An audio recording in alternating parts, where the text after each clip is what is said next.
বিশ্বজুড়ে তেলের দাম কিছুটা কমেছে, তবে মধ্যপ্রাচ্যের পরিস্থিতি এখন অস্থির।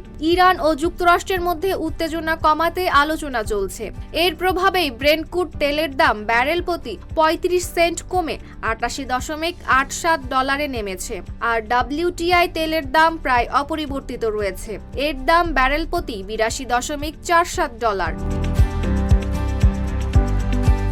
এদিকে ইরান 10 দিনের যুদ্ধবিরতির একটি প্রস্তাব পেয়েছে। এই প্রস্তাব নিয়ে আলোচনা চলছে। লক্ষ্য হলো দীর্ঘমেয়াদী শান্তি প্রতিষ্ঠা। তবে সংঘাত এখনো থামেনি। যুক্তরাষ্ট্র আবারও ইরানের কয়েকটি এলাকায় হামলা চালিয়েছে। জবাবে ইরানের IRCGও মধ্যপ্রাচ্যে থাকা মার্কিন ঘাঁটিতে পাল্টা হামলা করেছে। পরে আরও হামলার কথা জানিয়েছে মার্কিন সেন্টকম। RICL TMX, যুগের পর যুগ স্থাপনা থাকে মজবুত।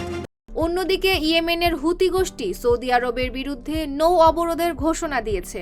এতে বিশ্ববাজারে তেল সরবরাহ নিয়ে নতুন উদ্বেগ তৈরি হয়েছে।